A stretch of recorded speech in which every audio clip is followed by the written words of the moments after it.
오늘 이 예배에 나오신 모든 성도들에게 하나님의 축복이 임하시기를 원합니다. 여러분들이 지금 현장에, 지금 현 상황에서 과거로 돌아가면은 어떻게 살았을 것 같아요? 저는 과거로 돌아간 만약 그런 기회가 다시 한번 주어진다면은 학교 생활이나 또 교회 생활이나 목회나 혹은 자녀 교육에 있어서 내가 해왔던 방식과는 다른 방식으로 해봤을 것이다 라는 생각을 합니다. 그래서 영화나 드라마 같은 데 보면은 과거를 소재로 해서 과거로 돌아가서 미래의 처방을 얻는 그런 내용 극본들도 많이 있습니다. 생각해 보면은 과거에 좋지 않았던 그런 기억들이 있잖아요. 내가 과거로 돌아갔으면 그런 행동이나 과거로 돌아갔으면 그런 말을 하지 않았을 텐데, 또 과거로 돌아갔었으면 왜 그렇게 성급하게 그런 결정을 했었을까? 지금이라면 그렇게 결정하지는 않았을 텐데, 한 번만 나에게 기회가 더 있더라면은 좋은 결정을 냈을 텐데, 이런 생각을 해보기도 합니다. 건강 문제에서도 마찬가지입니다. 여러분들이 지금 다 지병들을 하나씩 갖고 있는데 오늘도 지병으로 인해서 나오지 못하신 분들이 제법 있어요. 그러면 이 병은 어떤 환경에 의해서 혹은 시대에 따라서 혹은 연로한 가운데 나이가 들므로 오는 그런 병도 있지만은 제가 생각한 데는 대부분 자기 스스로가 병을 자기가 만드는 거예요. 저도 지병이 있지만은 내가 이 병을 만드는 것이거든요. 그럼 다시 과거로 돌아갔으면 이 지금 가지고 있는데 이 병에 걸리지 않기 위해서 나는 조금 더 신경을 썼을 것이고 관리를 해왔을 거란 말이죠. 여러분들도 아마 똑같을 거예요. 그죠? 위장이 안 좋은 분은 과거로 돌아갔었으면은 위장에 해가 되는 일은 하지 않았을 거란 말입니다. 오늘 성경에 그거를 얘기하고 있어요. 히스기야라고 하는 왕이 있습니다. 쉽게 얘기하면 어린이들 표현으로 착한 왕입니다. 하나님 보시기에 의로운 왕인데 이런 좋은 착한 왕이고만 중병에 걸렸어요. 성경에는 이 히스기야 왕이 어떤 병에 걸렸는지는 정확하게 얘기하지는 않고 불치병, 죽을 병에 걸렸다라고 기록을 하고 있습니다. 여러분이 만약에 지금 죽을 병에 걸렸으면 어떻게 하실래요? 어떻게 하시겠습니까? 제 주위의 지인 가운데도 지금 죽을 병에 걸려서 3주는 병원에 입원해 있고 일주일은 집에 태어나서 있고 또 일주일이 지나면 또 3주간 들어가서 병원에 입원해 있고 그런 분이 계세요. 히스기야가 이런 불치병에 걸려서 어떤 결정을 내리냐면 하나님 앞에 매달려서 기도합니다. 그리고 성경에 오늘 보니까 벽을 향해서 기도했다 그랬어요. 벽이라고 하는 것은 세상의 모든 소리를 단절하고 끊어버리고 오직 하나님과의 1대1의 관계에서 이 문제를 해결받기 위해서 간절히 기도했습니다. 그 내용은 하나님, 저에게 한 번만 더 기회를 주세요. 지금 아수르가 침공하고 있습니다. 하나님, 저에게 조금만 더 시간을 주세요.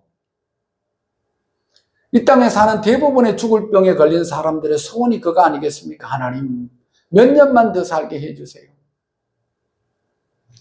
그래서 오늘 성경의 1절에 보면 그때에 히스기야가 병들어 죽게 되매 아모스의 아들 선지자 이사야가 그에게 나와서 그에게 이르되 여호와의 말씀이 너는 집을 정리하라 네가 죽고 살지 못하리라 하셨나이다.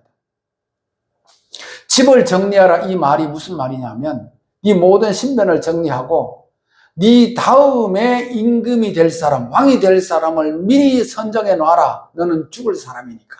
이사야가 이렇게 고지를 합니다.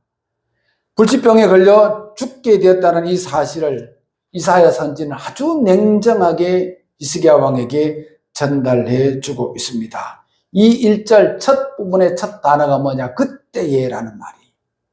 이 그때라고 하는 이 단어는 아주 중요한 단어입니다. 왜냐? 그때는 상황상 이 이스라엘 나라가 굉장히 불안한 상황이었어요. 아수르라고 하는 나라가 지금 침공해 오기 일보 직전이었습니다. 이때 왕이 병들어 죽게 되니 안 그래도 지금 그야말로 풍전등화와 같은 그런 위기에 처해 있는데 왕이 죽으면 어떻게 될까요? 대통령이 죽으면 비상 아니겠습니까, 여러분? 비상사태가 일어나는 거예요. 이때도 똑같았습니다, 여러분. 이스라엘을 멸망시킨 강력한 아수르의 군대가 서서히 유다를 향해서 쳐들어오는 아주 긴박한 상황 속에서 히스기야의 수명이 얼마 남지 않았다는 것은 본인에게도 충격이고 신하들에게도 충격이고 백성들에게도 큰 충격이었습니다. 저는 살다 보면 그런 것 같아요. 여러분들도 그럴 거예요. 우리의 삶을 봐도 보면 최악의 타이밍에 위기가 올 때가 참 많아요. 무슨 말씀이냐면 돈이 가장 필요할 때에 돈이 없습니다. 그런 경험 해보셨죠? 또 시간이 너무 없어. 너무 바쁠 때 왜 계속해서 바쁜 일이 터지고 일어나는지 몰라. 그렇죠? 내가 몸이 가장 안 좋을 때 해야 될 일이 왜 그렇게 많이 일어나는지 몰라. 그래서 제 표현이 항상 좋은 일도 쌍으로 동기동창으로 오고 우한과 나쁜 일도 막 동기동창으로 모여서 그냥 뭐 볼 때까지 한꺼번에 와. 일도 그래요. 바쁠 때도 저도 보면 한꺼번에 막 정신없이 막 쏟아지고 중복이 되고 그렇습니다, 여러분. 또 내가 마음이 편하지 않을 때, 내 마음이 지금 막 지옥 같아. 아무도 만나고 싶지 않을 때 있잖아요. 그때 왜 그렇게 사람을 만나야 될 일이 많이 생기는지 몰라요. 그런 경험 안 해보셨어요? 만나고 싶지 않아. 근데 만나야만 돼. 정말로 싫을 때.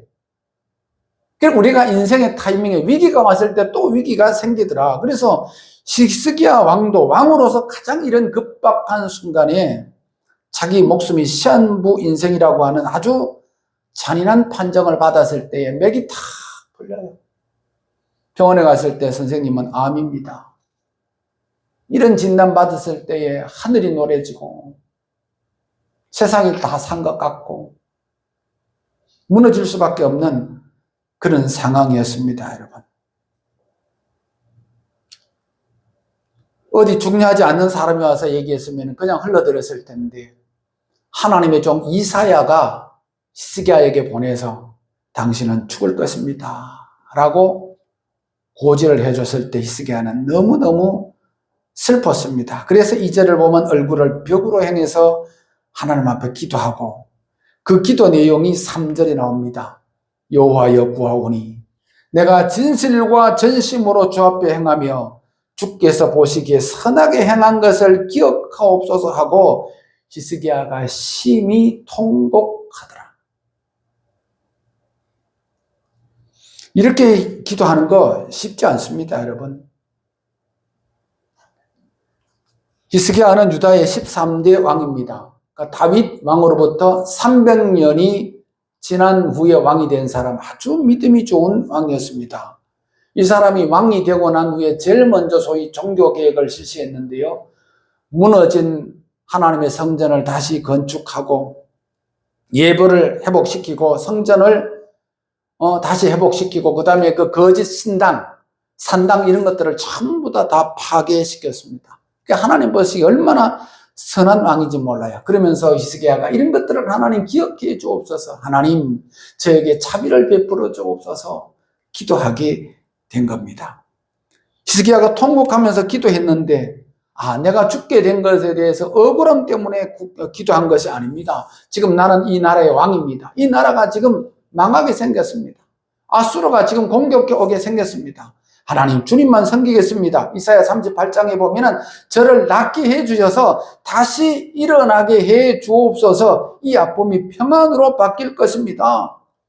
얼마나 히스기야가 간절하게 기도하는지 모릅니다. 그때의 히스기야의 기도가 응답이 됩니다. 이사야가 히스기야 왕에게 당신은 죽을 것입니다 라고 고지해주고 다시 돌아가는 길에 히스기야가 간절히 기도했을 때에 하나님께서 이사야 선지자에게 명령해서 너는 다시 히스기야 왕에게 가라. 다시 고지해라. 히스기야 왕이여 당신은 죽지 않습니다. 당신의 생명을 15년 더 연장해 주실 것입니다. 할렐루야. 하나님의 응답을 받게 되었습니다.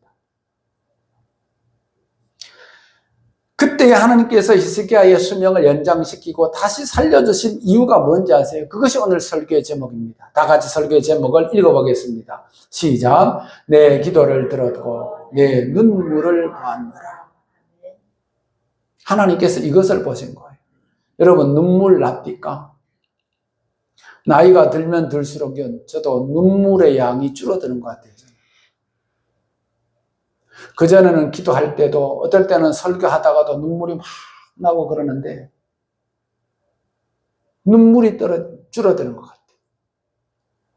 근데 히스기야는 하나님 앞에 간절히 기도합니다. 여러분, 눈물에는요 거짓이 없어요. 눈물에는요 진실이 담겨 있어요. 정직함이 비어져 있어요. 그래서 눈물을 흘리면서 하나님 앞에 간절히 기도했을 때 하나님께서 내가 너의 기도를 들었고 너의 눈물을 보았노라 이렇게 말씀합니다. 얼마나 열심히 부르짖고 기도했는지. 왜 기도했을까요? 하나님, 이 나라를 아수르로부터 지켜야 됩니다. 목적이 있는 분명한 기도가 있었기 때문에 하나님께서 히스기야의 기도를 들어주셨어요. 우리는 기도합니다. 하나님, 물질 축복 주세요. 건강 회복시켜 주세요. 그래, 그것이 다 목적이 되어서는 안 됩니다. 그래, 건강을 회복시켜주면 그 다음이 목적이 돼야 되거든요. 하나님, 물질 축복 주세요. 그래, 너 돈 주면 뭐 할 건데? 그 다음이 목적이 돼야 된단 말이에요. 하나님, 내게 물질을 축복을 주시면 이 물질을 통해서 하나님의 선한 영광을 위해서 하나님을 사용하겠습니다.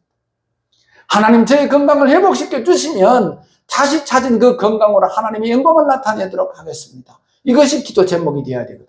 오늘 히스기야 왕이 그랬잖아요. 하나님, 저에게 다시 건강을 회복시켜 주시면 하나님의 영광을 위해서 이 나라를 다시 치리하겠습니다. 아수르로부터 침공을 막겠습니다. 분명한 목적이 있었습니다.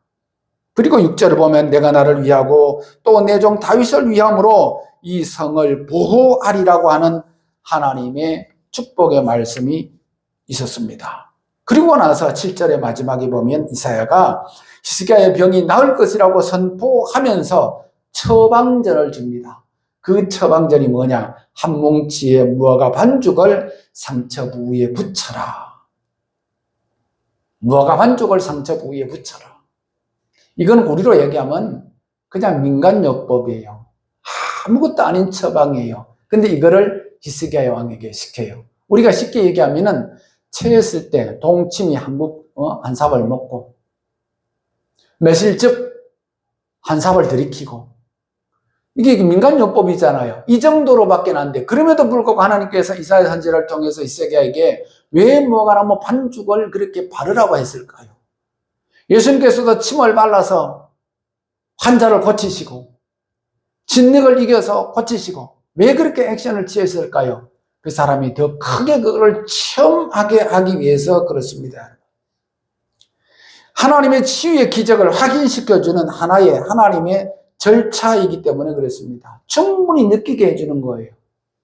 우리가 세례받을 때 목사님이 머리 위에 물로 푹 담가서 내가 세례를 받는구나, 물이 떨어지는구나, 이거를 체험하게 해주는 것처럼 느끼게 해준 겁니다. 그때에 8절에 보니까 히스기야가 이사야에게 이르되 여호와께서 나를 낫게 하시고 3일 만에 여호와의 성전에 올라가게 하실 무슨 징표가 있나이까 하니, 무슨 말씀이냐면, 자, 히스기야가 이렇게 불치병 죽을 병에서 고침을 받았어요. 이 사실을 이사야 선지자로부터 고지를 받아 들었어요. 믿어지지가 않아요. 히스기야 왕이 믿어집니까? 내가 지금 죽음병에 걸렸다가 하루아침에 지금 다시 산다는데 그 사실이 믿어집니까? 안 믿어지잖아요. 그러니까 히스기야 왕이 이사야 선지자를 통해서 하나님, 내가 다시 살 거리라고 하는 것을 도대체 무슨 증거로 내가 믿어야 됩니까? 징표를 좀 보여주세요. 증거를 보여주세요. 그러면서 하는 말이, 저 하늘에 떠 있는 해가 앞으로 10도 나아가게 하리까? 아니면 뒤로 10도 물러가게 하리까?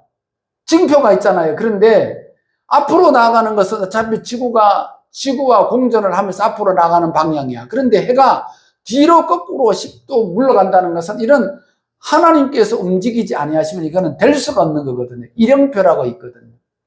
당시에 유다에는 그 12계단이 있는데 거기에 기둥을 세워놓고 이 해가 도는 방향을 따라서 지금이 몇 시라고 하는 것을 이령표를 따라서 알게 돼 있었거든요. 말하자면 해시계죠, 해시계. 근데 하나님께서 히스기야의 병을 완전히 고쳐주시겠다라는 징표로 해를 10도 뒤로 물러가게 하셨다는 것입니다. 9절에서 10절까지 11절까지 보면 이렇게 말씀을 합니다. 그래서 만약 지구가 역회전을 한다면 시간이 돌아가는 것뿐만 아니라 이런 지구 전체 엄청난 문제가 생기지 않겠습니까? 그런데 하나님께서는 아무 문제 없이 이 하나님의 능력에는 한도 없고요, 끝도 없습니다, 여러분. 그리고 나서 하나님께서 히스기야의 병을 15년 연장시켜주고 유다는 크게 번영하게 되었습니다. 얼마나 번영한지 역대하 32장 27절서부터 30절까지 제가 봉독해 드릴 테니까 한번 잘 들어보세요.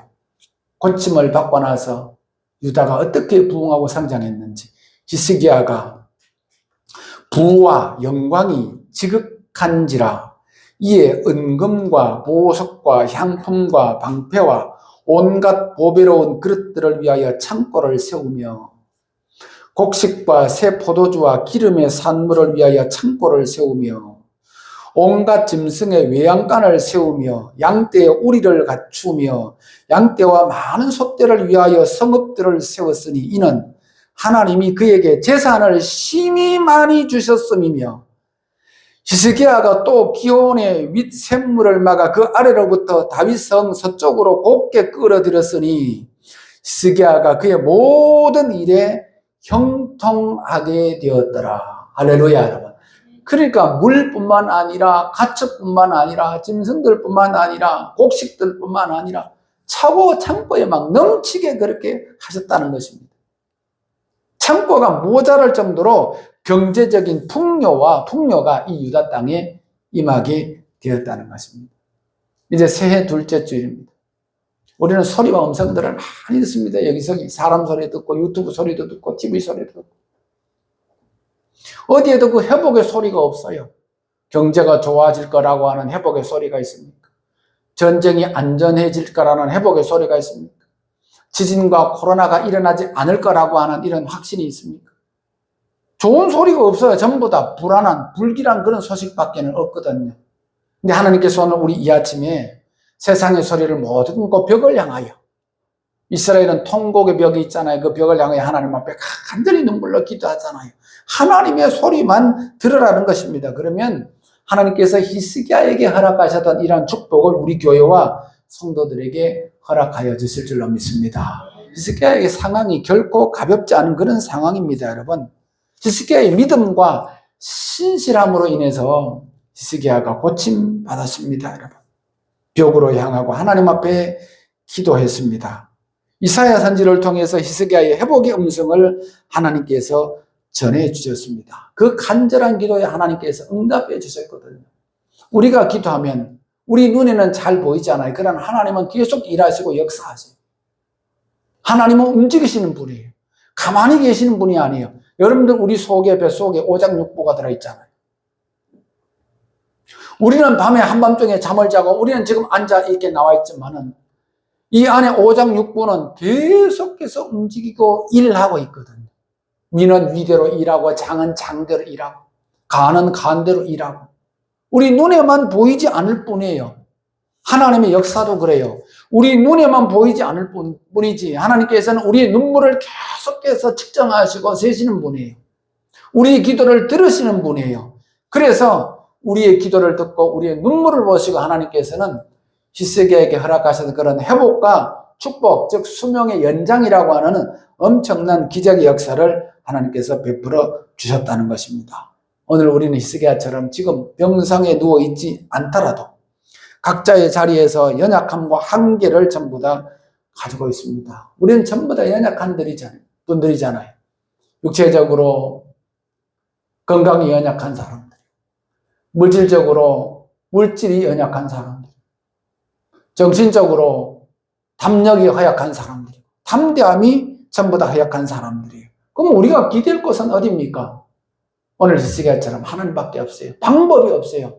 좌도 아니고 우도 아니고 앞도 아니고 뒤도 아니고 오직 위 하나님, 즉 벽을 향하여 기도할 때 하나님께서는 우리에게 은혜를 허락하시고 능력과 해결의 축복을 허락해 주실 줄로 믿습니다. 여러분, 히스기야는 왕입니다. 왕은요, 그 자리 지위가 있기 때문에 소위 체면이라는 것이 있어요.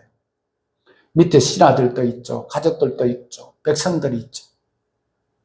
왕이라고 하는 자리가 결코 녹록하거나 쉬운 자리가 아니에요. 다윗 왕도 역시 마찬가지였지만, 그런데 이 히스기야 왕이 자기 병을 고침받기 위해서 눈물로 기도하잖아요. 눈물로. 여러분, 저는 어렸을 때 자라면서 그런 얘기를 어른들로부터 많이 들었어요. 야, 남자는 울면 안 된다. 남자는 울면 안 된다 그래요. 남자는. 그 남자라는 것은 뭐길래? 근데 생각해 보세요. 왕은 울면 어떻게 될까요? 왕이 눈물을 보이면 굉장히 연약해 보입니다. 왕이 울었다는 것은. 근데 히스기야는 그런 거 신경 쓰지 않아요. 왜? 하나님과의 관계에서 진실함을 나타내고 정직함을 나타내고 의로움을 나타내기 위해서 간절한 마음으로 기도하고 눈물을 뿌렸기 때문에 히스기야는 하나님과 통했습니다. 하나님께서 그 기도를 들었고 그 눈물을 보시게 된 거예요. 다윗 왕도 역시 마찬가지잖아요. 왕인데 체면이 있잖아요. 찬양이 얼마나 좋은지. 다윗은 찬양을 좋아하는 사람이에요. 할렐루야 춤추면서 기뻐하면서 자기 바지가랭이가 막 흐르는 줄도 모르고. 체면이 말이 아니에요. 그런데 다윗은 그런 것 아랑곳하지 않았다는 것입니다. 그러면 자, 히스기야의 회복, 히스기야의 치유는 어디서부터 시작됐을까요? 눈물에서 시작됩니다. 여러분, 통성 기도를 하거나 혹은 혼자서 간절히 기도하거나 뭐 어떤 종류의 눈물도 상관없어요. 눈물의 양이 많이 흘려졌을 때 그 다음에 어떻습니까? 굉장히 마음이 개운하고 시원해요. 그 눈물이요, 서로 눈물이었든지 기쁨의 눈물이었든지 어떤 눈물이든지 기도하면서 흘린 눈물인지 상관없이 눈물을 많이 흘리고 나면요 굉장히 시원해요. 히스기야의 회복은요 눈물에서부터 시작되었습니다. 성경은 그 눈물을 숨기지 않고 전부 다 기록하고 있습니다. 왜? 그 눈물이 하나님 것이 가장 정직한 언어가 되었기 때문에 눈물 흘리는데 무슨 말이 필요합니까? 30년 만에 헤어졌던 형제가 만났어요. 얼굴을 알아봅니다. 얻은 게 부담 않습니다. 말이 필요합니까? 그냥 눈물만 흘리는 거예요. 그 이금희 아나운서라고 하시는 분이 있잖아요. 그분이 남북 이산가족 할 때 북한에 갔었잖아요. 우리 한국의 이산가족 데리고 북한에 갔는데 그때 헤어진 지 50년 된 가족들이 만나잖아요. 그러면 어린아이 때 예를 들어서 1살 때 헤어졌어. 3살 때 헤어졌어. 근데 50년이 지나고 나서 만나요. 근데 그분 말씀이, 아나운서 하는 말씀이 참 신기하대요. 딱 문이 열리잖아요. 그럼 북한 사람이 그 홀에 싹 우르르 들어오잖아요. 그 수백 명이 되는 사람들이 있는데 한 사람도 예외 없이 자기 가족들은 그대로 그 테이블에 찾아가더라고요. 일로 앉으세요. 안내 안 해줘도 딱 보는 순간에 그냥 달려가더라는 거예요. 그냥 부둥켜 안고 막 눈물을 흘려. 눈물을 흘리는데 무슨 말이 필요합니까? 왜? 눈물은 정직하고 눈물은 진실하기 때문에. 그래서 이 눈물은 하나님께서 보셨다는 겁니다. 우리의 언어가 아무리 미사 여부를 활용하고 동원한다 하더라도요, 하나님 앞에 상달되지 않을 때가 많아요. 내 언어는 얼마든지 아름다운 표현으로 할 수 있어요. 하나님 사랑합니다. 얼마든지 고백할 수 있지만 그것이 진실치 않을 때가 많이 있잖아요. 그런데 눈물은 그렇지 않아요. 그냥 성전에 와서 예배당에 와서 혼자 앉아서 기도하면서 주야 하면서 그냥 눈물만 흘려도 하나님은 이미 그 눈물과 기도를 다 흠양하시고 다 읽으시고 다 아시는 분이시거든요. 그래서 여러분들 제가 오늘 드리는 말씀은 새해 2번째 주일에 이제 말하자면 자동차로 하면 시동을 켜고 웜업을 하고 기아를 일단 넣고 출발했습니다. 이제는 한 30km 정도밖에 아직 안 달리는 그런 상태예요. 조금 있으면 이제 속도를 더 내야 되겠죠. 50km, 60km. 이 점에서 우리가 해야 될 일들은 뭐냐? 하나님 앞에 진실함을 보이자. 그래서 금년 한 해 하나님 시계처럼 진실하게 살겠습니다. 하나님 눈물 흘리겠습니다. 눈물로 헌신하고 눈물로 봉사하고 충직한 성도 되겠습니다. 이런 결단이 있을 때에 하나님께서 히스기야를 회복시켜줬던 것처럼 여러분들을 질병에서 물질에서 노인받게 하시고 회복시켜 주실 줄로 믿으시기를 바랍니다.